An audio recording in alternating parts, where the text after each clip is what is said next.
Chinese ने हमारे एक मंसूबे के बारे में या एटलीस्ट जो मंसूबे का एक आइडिया दिया था उसके बारे में हंसी उड़ाई। कौन सा है खावर साहब ऐसा मंसूबा जिस पर चाइनीज़ ने मजाक उड़ाया?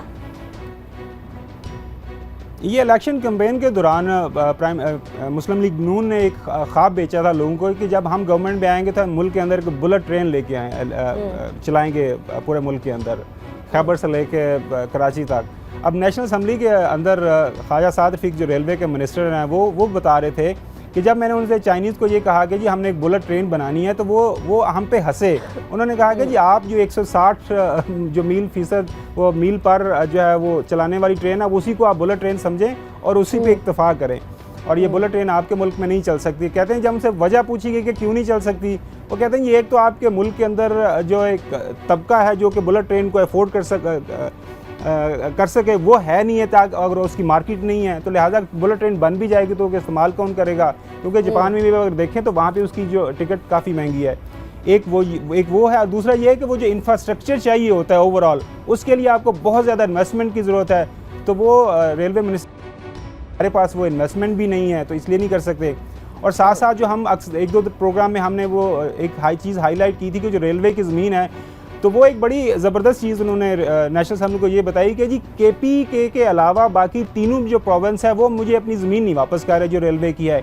KPK के वहाँ पे गो के PTI की हुकूमत है, उन्होंने तारीफ़ की कि जो 90% जो ज़मीन वहाँ पे अंडर इलीगल ऑक्यूपेशन थी खैबर पख्तूनख्वा में वो हमें वापस मिल गई है, और सूबाई गवर्नमेंट ने हमें काफ़ी सपोर्ट किया उसमें। कहता है वहाँ से बिल्कुल हमें कोई सपोर्ट नहीं मिल रही, और वो जो सारी ज़मीन हमारी जो चाइनीज़ इन्वेस्टमेंट आ रही है CPEC के अंडर, वो ये कह रहे हैं कि वो कोई इतनी ज़्यादा रोज़ी पिक्चर नहीं है कि जो आम लोगों को ये समझ आ रही है। और ये चीज़ उन्होंने on the floor of house कही।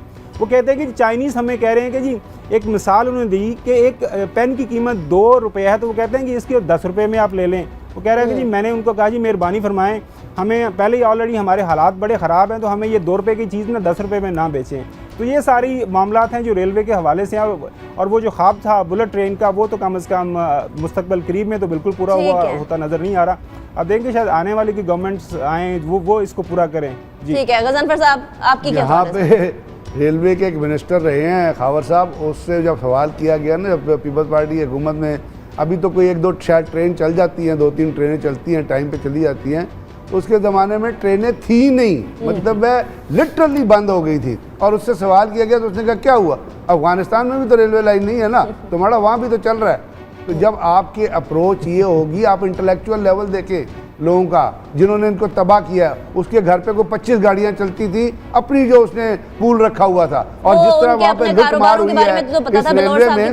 तो दूसरी बात यह है कि एक बड़ी आम सी बात है, एक आम एवरेज आदमी को पता होना चाहिए कि आपकी जो पटरी सिंगल लाइन पटरी है, सिंगल लाइन जो रेलवे लाइन है यहाँ से लेके मेरा ख्याल डबल ओ खानेवाल तक ही जाती है, उससे आगे आपकी सिंगल जा रही है। और उस तमाम रेलवे लाइन की एक तो क्लासिफिकेशन देखें, फिर जो ब्रिजेस दरमियान में आते हैं उन ब्रिजेस की क्लासिफिकेशन देखें कि वो लोड कितना ले सकते हैं। वो वाकई जो स्पीड आपकी चल रही है उससे ज़्यादा लोड नहीं ले सकते। अगर आपको याद होगा तो पिछले दिनों गुजरांवाला के पास और उससे पहले चले जाएं तो एक बिटवीन पिंडी एंड गुजर खान एक 2 ट्रेनें उल्टी थी।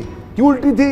इसलिए कि वो जिस स्पीड को बढ़ रहे थे उसके ऊपर जब उन्होंने ब्रेक लगाई तो आपकी जो पटरी थी उसको सस्टेन नहीं कर सकी। तो सबसे पहले तो आपको अपने बुलेट ट्रेन चलानी है तो ट्रेन चलाने से पहले तो आपने इस रेलवे लाइन को अपग्रेड करना पड़ेगा, फिर इसको 2 रवैया करना पड़ेगा।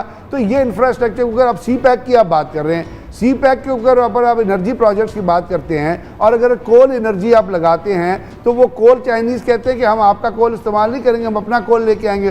वो अगर आपके वहाँ पे आएगा कराची में, वहाँ से वो ट्रेनों पे चलेगा, तो आप मुझे बताइए आज की तारीख में क्या आपकी वो गुड्स ट्रेन है वो उसका लोड ले सकती है? तो पहले तो आपने इसको डेवलप करना है CPEC के लिए भी। हमारे यहाँ वाकई ये सही बात है कि रोज़ी पिक्चर दी जा रही है। आप एक बात याद रखिएगा, ये CPEC पे जितना इन्वेस्टमेंट होगा, अगर इसकी प्रोडक्टिविटी उसमें इतनी हुई, अगर तो सिर्फ आपने ट्रांजिट रूट के लिए इस्तेमाल किया तो शायद आप इसमें वो पैसा ना वापस कर सकें। इसके लिए ज़रूरत होगी आपको CPEC की प्रोडक्टिविटी क्रिएट करनी पड़ेगी, उसके लिए आपको इंडस्ट्रियल जोन की ज़रूरत होगी। हम आइसोलेशन में काम करके अगर सिर्फ राहदारी लेनी है, ट्रकों को चलाना है, शिप्स का किराया लेना है, उससे आपका CPEC का गेम चेंजर नहीं होगा। ठीक है, अगले टॉपिक की तरफ बढ़ते हैं और पेट्रोलियम की मसनूआत।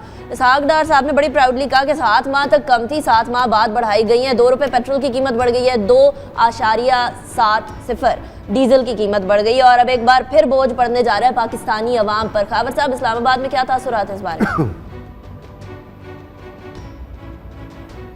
इस्लामाबाद में इसका वो याद होगा कि पिछले जब इंटरनेशनली प्राइसेस गिर रही थी तो जब भी प्राइसेस कम करना अनाउंस करना होती तो प्राइम मिनिस्टर साहब स्पेशल एक प्रेस कॉन्फ्रेंस का अरेंज करते थे। लाहौर में, इस्लामाबाद में, जहाँ पे भी मौजूद होते वहाँ पे प्रेस कॉन्फ्रेंस की जाती है और लोगों को ये खुशखबरी सुनाते थे प्राइम मिनिस्टर बकलम खुद। मैंने खुद वो प्रेस कॉन्फ्रेंस अटेंड की गई हैं कि देखें आज हम प्राइसेस, ये ऑयल के प्राइसेस आज हमने इतनी कम कर दी और ये देखें हम आवाम के कितने हमदर्द हैं। अब कल एक इंटरनेशनल लेवल पे डिसीजन जो ओपेक है, जो इंटरनेशनल एक्सपोर्ट जो ऑयल प्रोड्यूसिंग कंट्रीज़ हैं, वो उनका डिसीजन ये हुआ है कि उन्होंने ऑयल प्रोडक्शन पे कट लगाया। जो अब जो पर बैरल प्राइस है वो $50 पर चली गई है, जिसकी वजह से इंटरनेशनल एक थोड़ा सा इम्पैक्ट आ रहा है। अब पाकिस्तान अगर वो उस इम्पैक्ट नहीं लेता तो गवर्नमेंट को एक 4 बिलियन को माहाना सब्सिडी देनी पड़ेगी लोगों को। अब ये था कि अब प्राइम मिनिस्टर साहब को स्क्रीन पे आना चाहिए था और लोगों को ये बताना चाहिए था कि ये देखें इंटरनेशनल लेवल पे प्राइसेस बढ़ी हैं, लेकिन मैं आपका हमदर्द हूँ, ये गवर्नमेंट आपकी हमदर्द है और हम अपने अखराजात पे कट लगा के हम ये आप लोगों को ये सहूलत मुहैया कर रहे हैं। और इस बैकग्राउंड में कि हमारी इकोनॉमी ऑलरेडी बैठ रही है, हमारा किसान ऑलरेडी घाटे में जा रहा है, उसके पास तो ऑलरेडी फसल लगाने के पैसे नहीं है। अब वो जो हाई स्पीड डीजल की आपने प्राइस बढ़ा दी तो वो कैसे अपनी फसल को पानी देगा? उसकी जो प्रोडक्शन कॉस्ट है वो ऑलरेडी इतनी ज़्यादा है, तो आपने ये भी ऊपर से हो गया। और ये एक बहुत आसान तरीका है गवर्नमेंट के लिए टैक्स इकट्ठा करने के लिए। हमने पहले भी स्टोरीज की थी कि आपके जो टैक्स कलेक्शन टारगेट्स हैं वो आप मीट नहीं कर पा रहे। अब ये होता है कि ये ठीक है जी, आराम से पैसे बढ़ा लें। अब आप गाड़ी इस्तेमाल कर रही हैं, मैं कर रहा हूँ, ब्रिगेड साहब कर रहे हैं, पेट्रोल तो आपने डलवाना है, तो आराम गवर्नमेंट की किटी में वो पैसे आराम से चलते रहेंगे। तो ये काइंड ऑफ ये कहते हैं कि लोगों के बोझ डालना, और जो पहले था कम से कम लोगों को ये बता दें कि हमने पहले आपके साथ कोई हमदर्दी नहीं की थी, हमें इंटरनेशनल मार्केट में कम प्राइस में मिला और हमने आपको कम प्राइस में बेच दिया।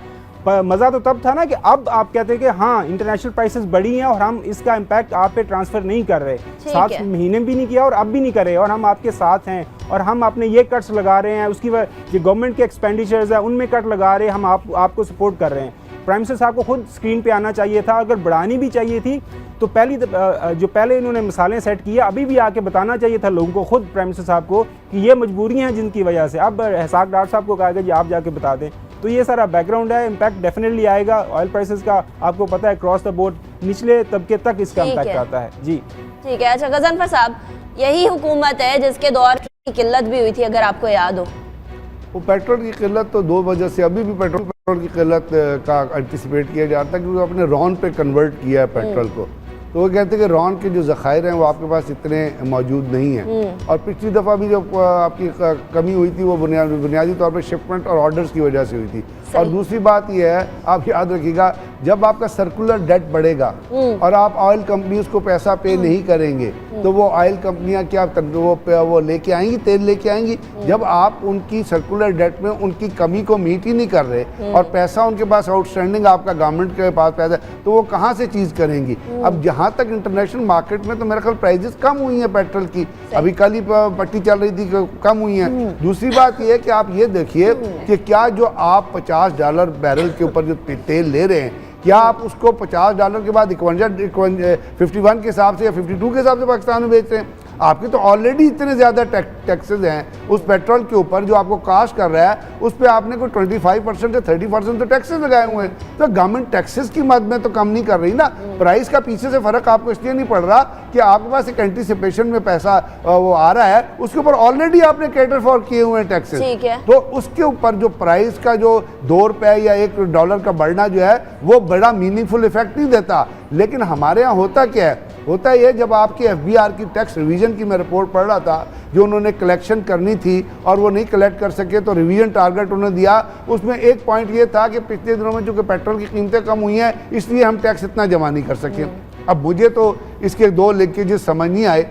बात यह है कि अगर तो कीमत बढ़ती है तो आपने हमें फार्मूला तय कर दिया है, उसके मुताबिक चलता रहेगा।